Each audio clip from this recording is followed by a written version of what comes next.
This story took place in the distant 1912 third year. Although many people may not remember it now, the echoes of those terrible events are still heard today. This crime was so brutal that it affected law enforcement and led to a change in the laws of the United States of America. Jennifer Erdman was born on August 15, 1978, and Elizabeth Pena, June 21, 1977. Both lived in Houston, Texas, USA, and were schoolgirls attending high school. They had been best friends since childhood. Many things bound them together. Elizabeth's father later admitted that Jennifer was a good girl and became a close friend to his daughter. She was positive, caring, and intelligent. Together they were best friends. Both had high expectations from their parents. Both always dressed fashionably, loved jewelry and makeup. In addition, they were active, practicing basketball. Everyone who was well acquainted with them claimed that the girls were the best friends they could find. Jennifer and Elizabeth lived a full life of teenagers. They had many friends, goals and aspirations. They spent all their free time together, going out in the same companies and going to the same parties. On June 24, 1993, as always together, they were going to a party that was held by the pool at the house of a third friend named Gina. The two girls had arranged to meet at the home of Elizabeth, who had already turned 16. The father, a 14-year-old Jennifer named Randy, dropped his daughter off at her friend's house at about 16:45. Here, they dressed up together, getting ready for the party before heading to Gina's house. Elizabeth's mother brought the schoolgirls to the party by 20 o'clock, and at 23:30, their parents gave them a curfew. The girls were responsible and never broke it. They would also be going home on time that day, and promised their parents not to be late. This time, however, Jennifer and Elizabeth got too carried away, lost track of time, and began to be late for curfew. A little after 23 hours, they realized they were not going to make it and left their friend's house in a hurry. They had two options for getting home. The first option was to walk their usual route, which was through a busy street. Despite the late hour, it was the safest option, but it took longer. However, it was possible to walk through a local park and then along the railroad tracks to save 10 to 15 minutes. Jennifer and Elizabeth were already running late. They didn't want to upset and bother their parents and make them worry. It should be noted that at that time cell phones were just starting to appear and were not as common as they are now. The girlfriends did not have them, so they could not contact their relatives and reassure them. In general, the awareness of crime was not the same as it is now. The girls didn't even realize it could be dangerous, and neither did their parents. At that time no one locked the front doors yet, more trusted each other. So without thinking, the friends chose a shorter route to get there faster. They had to walk through the dark corrals of the park and cross a railroad embankment before they could reach Elizabeth's house, and that decision proved fatal for them. Jennifer's mother awoke around 4 o'clock in the morning. She noticed that the light in her daughter's bedroom was still on, and it struck her as odd. Her daughter always turned it off at night. The woman checked Jennifer's room and it appeared to be empty. This worried the mother, so as not to raise panic early, she tried calling the parents of her daughter's best friend. The mother thought Jennifer might have had a sleepover at her house, but was unable to reach them. Jennifer's concerned parents tried to contact Gina, who had had her friend spend time at the night before. Perhaps they had spent the night at her place, but they were also unable to do so. No one at her house was picking up the phone, so they went in search of her. First of all, they stopped by daughter Elizabeth's daughter's friend's house, but no one answered the door. Then Jennifer's father was able to go to Ginny's house and talk to her. To his surprise, he did not find the missing schoolgirls here either. Gina told him that they had left her around 23 o'clock, and she had not seen them again. After that, the man stopped by the home of Elizabeth's parents again. It turned out that they had not seen their daughter in the same way since the evening of the 24th. They had been searching for their daughter since the morning. It turned out that the friends simply disappeared. Panicked relatives turned to the rescue service 911 and reported the disappearance of 2 schoolgirls.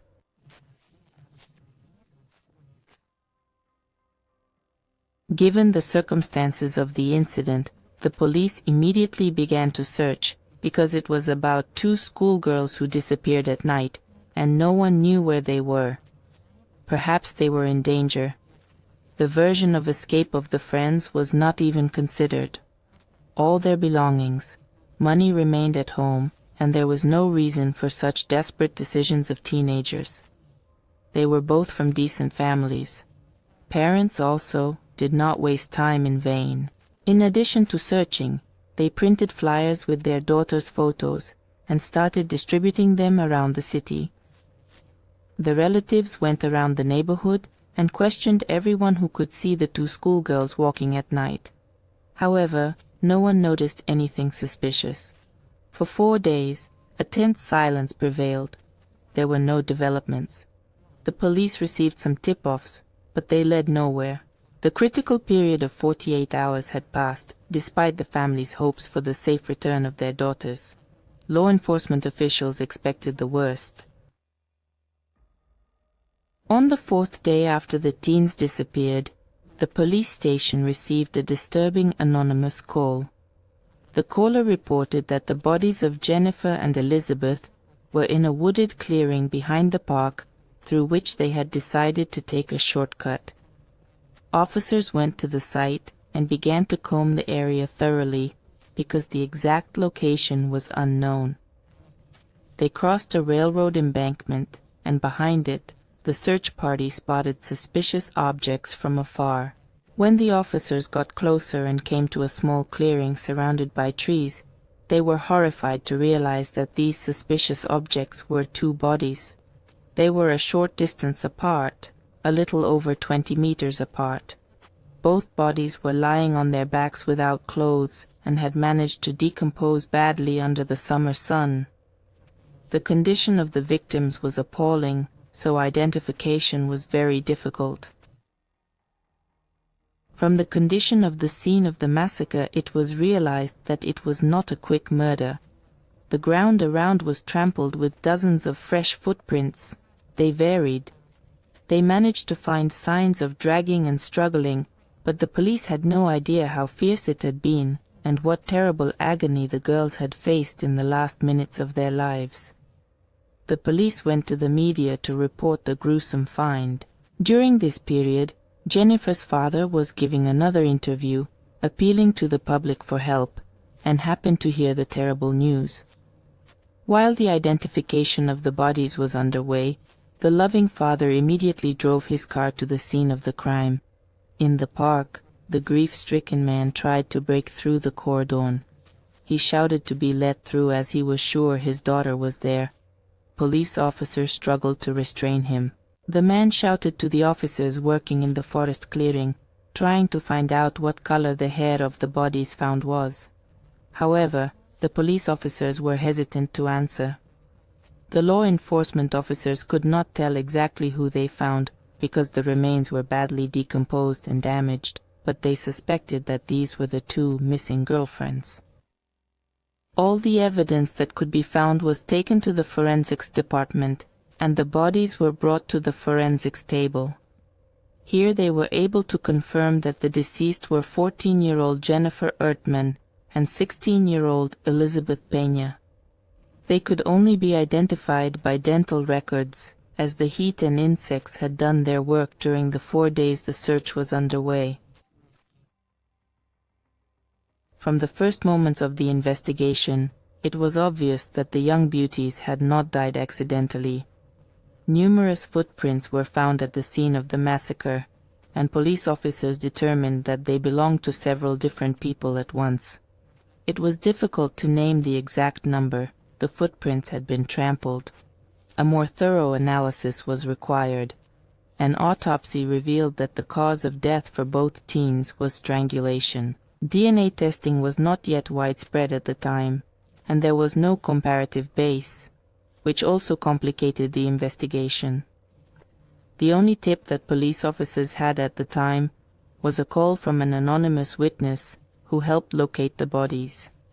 He clearly knew more and could have shared that information with investigators.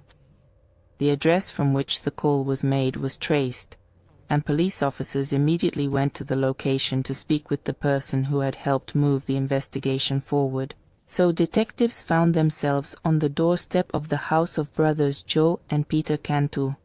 They managed to catch on the spot only Joe. He immediately admitted that he was the same anonymous informant who called the station. From his words, it was learned that the brother Peter, as well as 5 of his friends, had brutally murdered 2 schoolgirls. Joe allowed the officers to look through the rooms.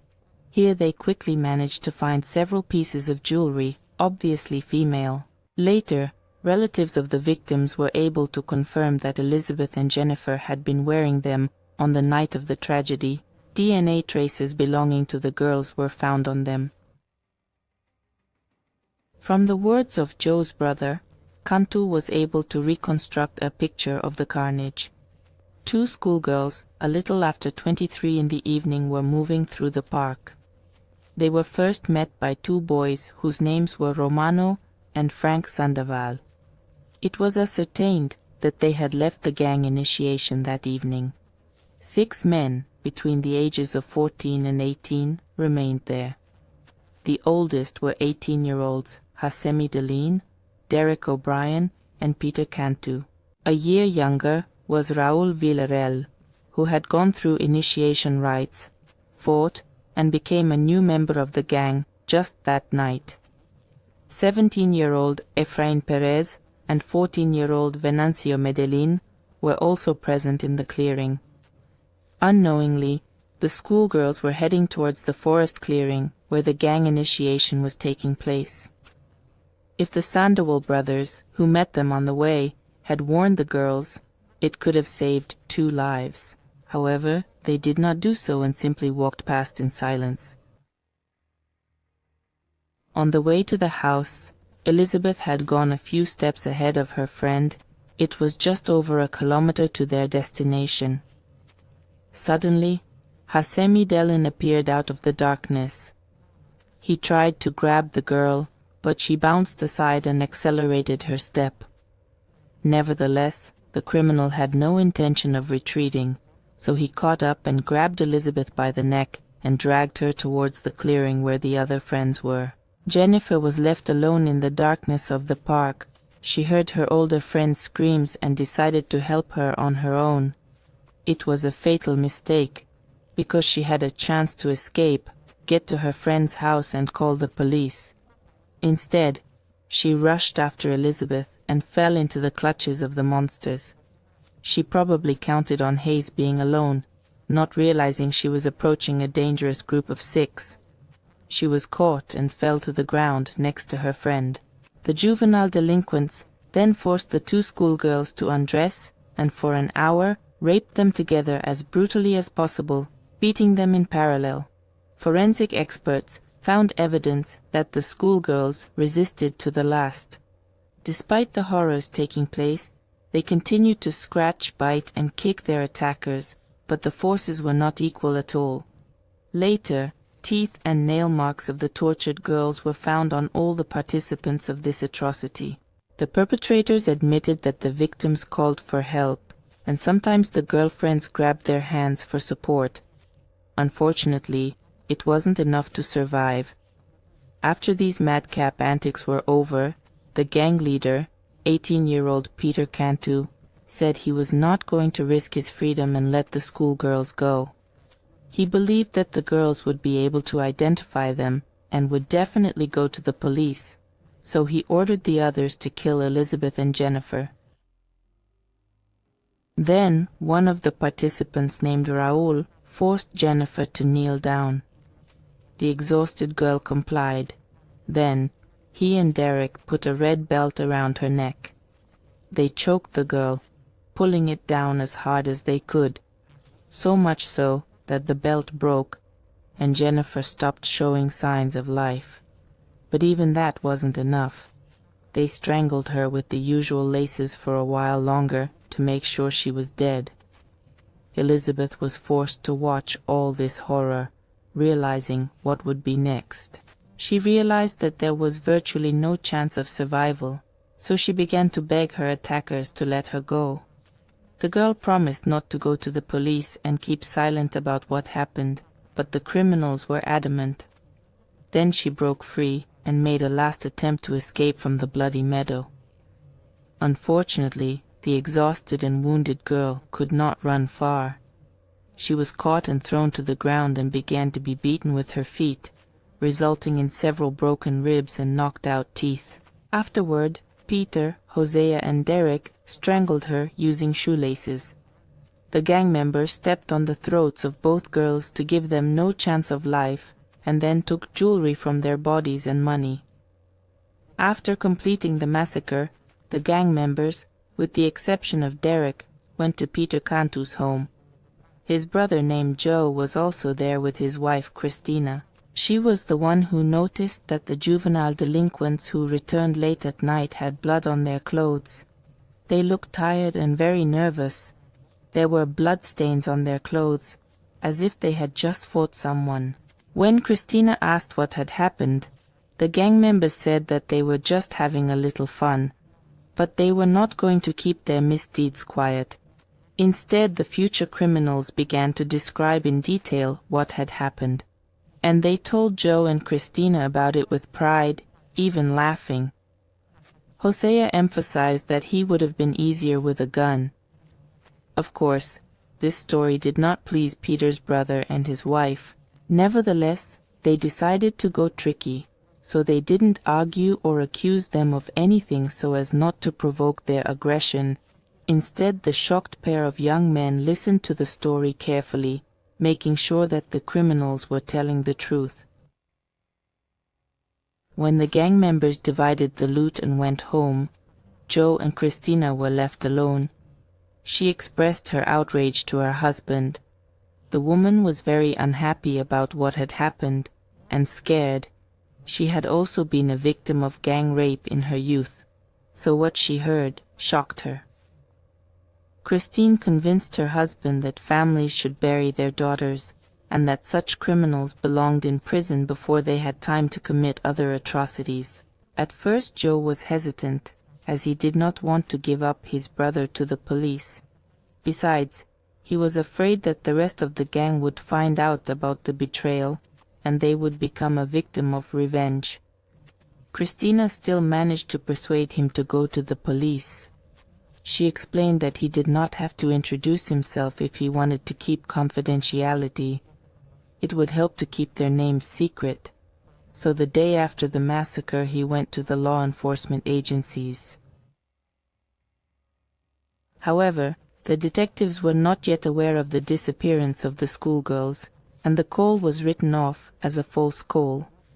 Later, a search operation began when the victims' relatives came to the station, and the call was simply forgotten. Joe and his wife monitored the news, trying to see if the police officer took his call seriously. On the second day after the call, Joe was disappointed to realize that the murdered victims were still missing. His call had probably been ignored. Then he contacted the police again, clarifying the details. Joe took a huge risk every time he contacted the police behind his brother's back, but he didn't back down. On the fourth day, on his tip-off, the bodies of the girls were found. Told about the detective's massacre, to confirm his words, Peter pulled out jewelry and valuables stolen from the victims. There were several accessories, including a ring with the letter E, which belonged to Elizabeth. It is interesting that Jose decided to take it to give it to his girlfriend. That is, he did not even realize the seriousness of the situation and the absurdity of such a gift, the police found in the brother's house part of a torn red belt, similar to the one found next to the bodies, which was the murder weapon. In October of June, all 6 participants in the brutal murder were apprehended by police. When officers came for Derek at Bryan's, he tried to escape through the back door of the house. Fortunately, police were already there waiting for him, surrounding the area, so he was also arrested on a charge of aggravated double murder. During his arrest, Derek asked the police officers if his arrest was related to the girls. This is how the officers realized that the tip was correct. At the police station, Derek immediately admitted that he was the one who gave Jose the red belt used to strangle Jennifer, so he took part of the belt for himself. During searches, a fragment of the belt was indeed found in the house, and the DNA of the murdered girl was found on it. Raul, who became a gang member literally the night of the massacre, was also apprehended by police officers. Given the amount of evidence and testimony from the perpetrators themselves, as well as informants, they were immediately charged with double murder, rape and torture. At the hearings, each participant in the crime was tried separately.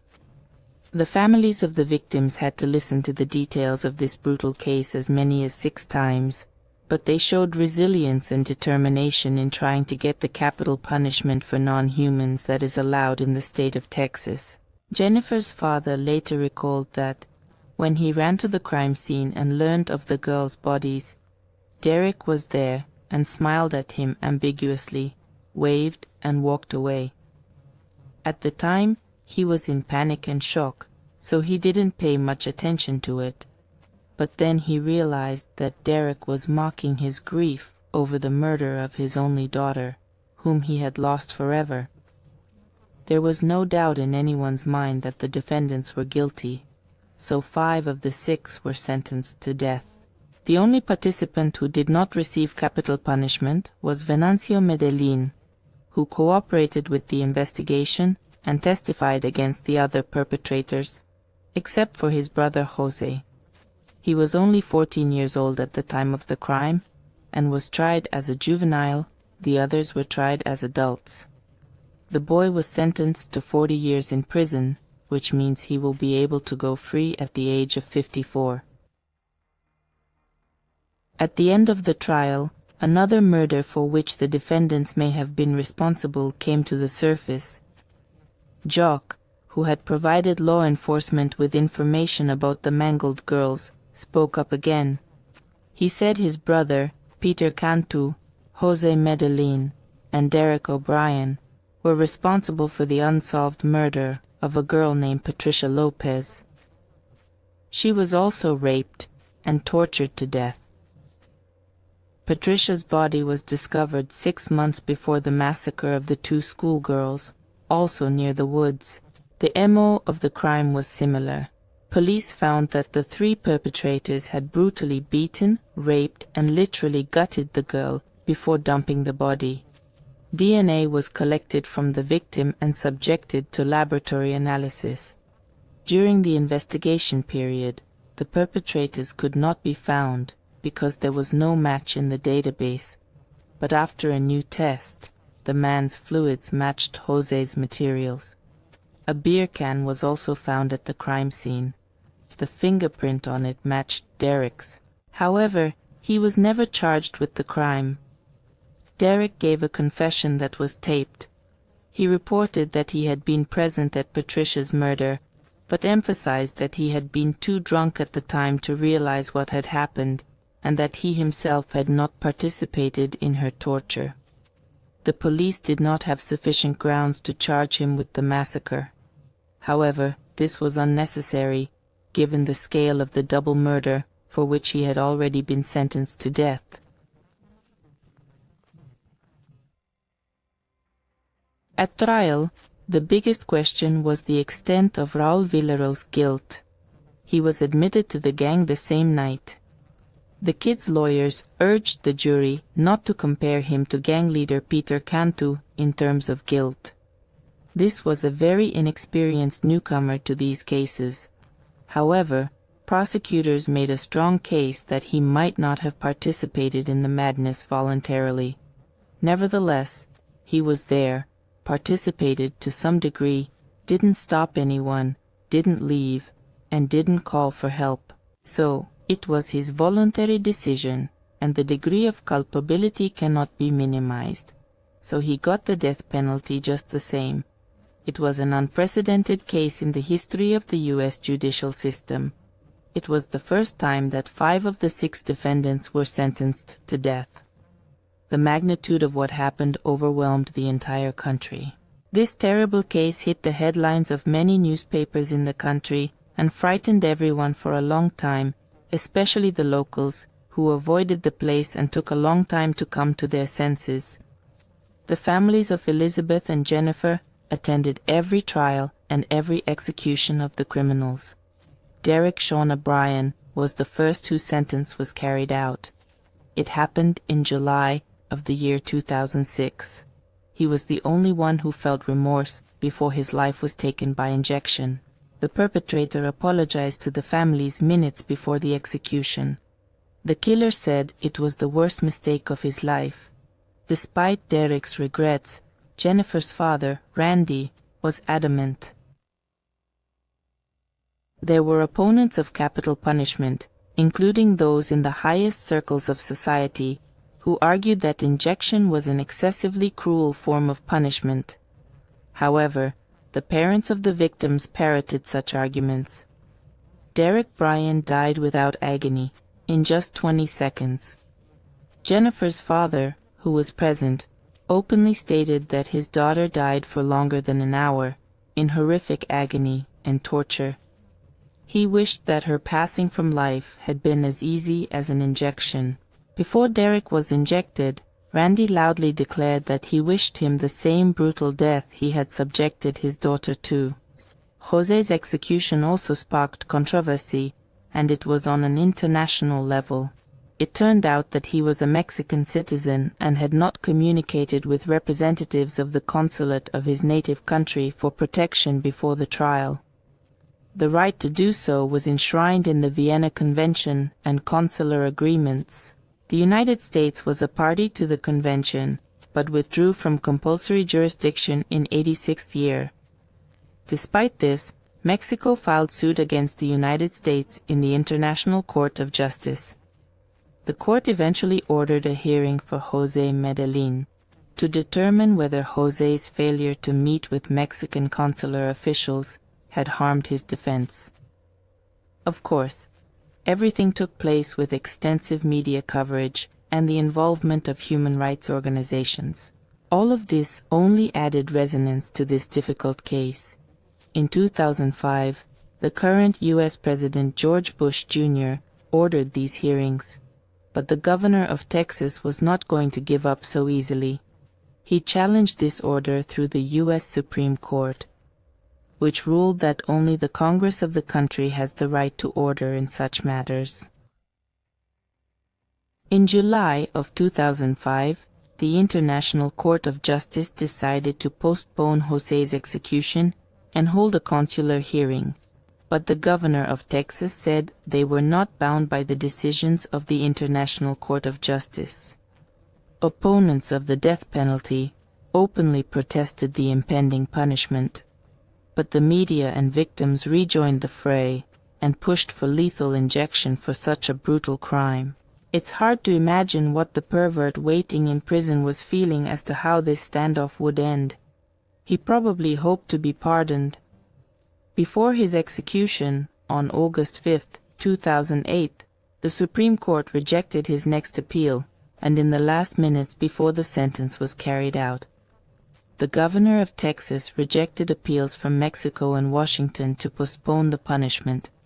He cited just cause for the sentence imposed. After all, 15 years ago in Houston, this man had tortured, raped, and strangled 2 innocent girls with his own hands. In the end, Jose's execution took place. Jose Medellin ended his life 2 years after Derek, and as of August 17, 2010. Gang leader Peter Cantu received the injection. He refused to make a final statement before his execution. The parents of the victims later admitted that they were satisfied with the court's decision and the execution. They also voiced their sincere wishes that the participants in the brutal massacre who escaped the lethal injection would spend the rest of their lives in prison. While awaiting execution, the Supreme Court passed a law that prohibited the execution of minors. Thus, Efrain Perez and Raúl Villarreal received life sentences. They will even be eligible for parole in the year 2029. The incident has had a huge impact on all Houstonians. This terrible tragedy has shattered dozens of destinies. At the same time, the residents of the city and all of America realized that the problem of gangs is as acute as in the old days. In memory of the tragedy that took the lives of 2 innocent schoolgirls, a memorial was created. It is located at the very spot where the bloody initiation took place. Another memorial site is located on the territory of the school where the girls studied. Jennifer's family showed a real fighting spirit, trying to punish all the juvenile delinquents who massacred the schoolgirls. To date, the 14-year-old delinquent has applied for parole more than 5 times. Each time this has happened, the family, led by Jennifer's father, Randy, has rallied and given a stern rebuke to any such attempts. The murdered girl's father insisted that despite their age, juvenile sadists should never go free. Randy repeatedly gave interviews to journalists. The man, along with his family, vowed to fight to the last to ensure that none of the participants in this brutal crime would be at large. He fought back all his life and kept his word. Unfortunately, in 2014, the man died of lung cancer. At this point, he was 61 years old. He had a huge impact on advocacy for the victims of the tragedy. His activism led to the amendment of legislation. Thanks to the activities of the grief-stricken father, the families of the victims were given more rights in protecting their interests in court in such cases. At the hearing, Randy did not hide his feelings and openly expressed his dislike for the perpetrators. His behavior drew understanding as well as criticism. The families of the victims were not given a voice in court to express their emotions openly. However, after this case, the system became more loyal. In addition, it was forbidden to attend executions of murderers.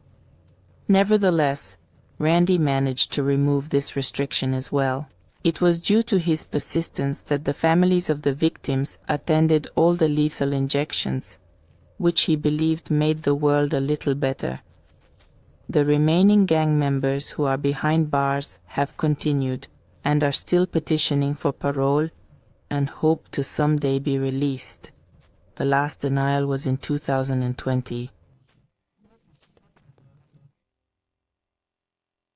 If you liked my work, subscribe to the channel, support this video with a like, and let's discuss this story in the comments. Do not forget to subscribe to my Telegram channel. There I publish interesting criminal news. I recommend watching the video. Thank you all, and bye.